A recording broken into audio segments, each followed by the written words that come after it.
So John's hard at work today. He's explaining about how John the Baptist is not really the Messiah, but Jesus is. And he has John say of Jesus, you, John the Baptist, baptized with water, but Jesus baptizes with sacred breath, or Holy Spirit. Jesus is going to wash us all with the sacred breath, the Holy Spirit of God, and empower a whole new movement. So each and every one of us, being through the waters of baptism, are also heirs to that washing in the Holy Spirit. What does a life look like that's empowered by Spirit like that? I can't think of a better example than the person we'll celebrate tomorrow, Martin Luther King Jr. And the thing about Martin Luther King Jr. is that he did not allow himself to be restrained by the inertia of status quo. We human beings are often content to sit in pain if that pain is familiar. We human beings are often content to sit in the midst of injustice when that injustice is familiar.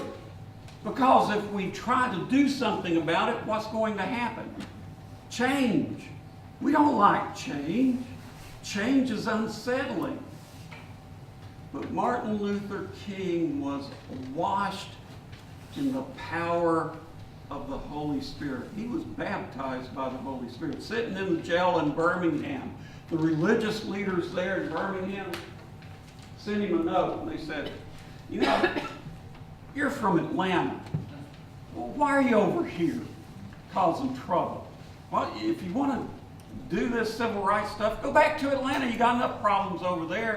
Besides, if you just take time, eventually things will change.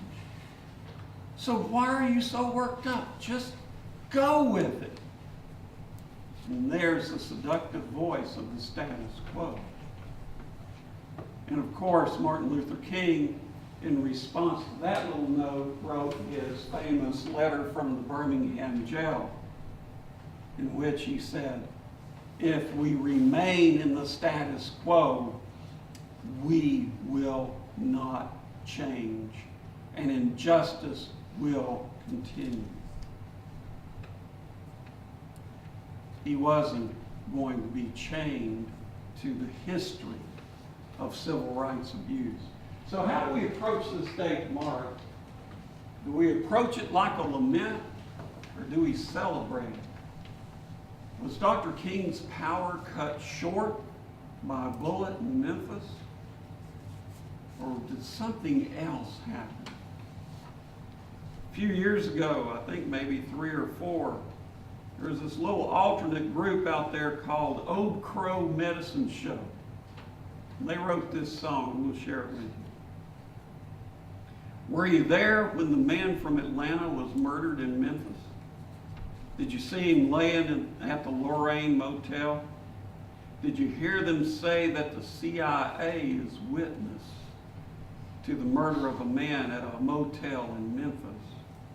Motel in Memphis, motel in Memphis. Run and tell somebody there's blood on the riverside. Oh, muddy water, rolling to Memphis.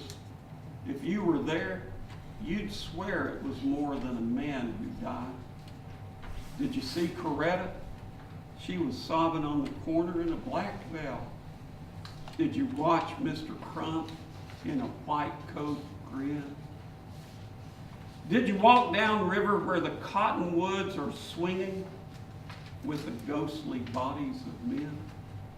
Motel in Memphis, motel in Memphis. Run and tell somebody there's blood on the riverside. Oh, muddy water, rolling to Memphis. If you were there, you'd swear it was more than a man who died. Were you there with Mahalia wailing at the funeral? Did you watch them lower his casket in? Did you tremble when you thought about the future and cry out for a martyred man? Motel in Memphis. Run and tell somebody there's blood on the riverside. Oh, muddy water rolling to Memphis. If you were there, you would swear it was more than a man who died. Well, it was. It was more than a man, more than a human being. It was a human being who was baptized by the Holy Spirit, and Christ became active within him. Christ cannot sit still in the face of injustice. And when power has a grip on society, and that power is unjust, Christ compels one to speak truth to that power, to break its hold, to break its grip.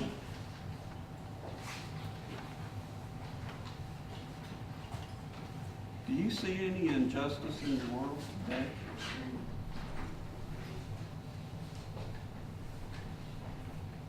Do you? Now here's the thing. We can cry out for the martyred man. And that would just be a big disservice to the memory of Martin Luther King Jr. He's an example.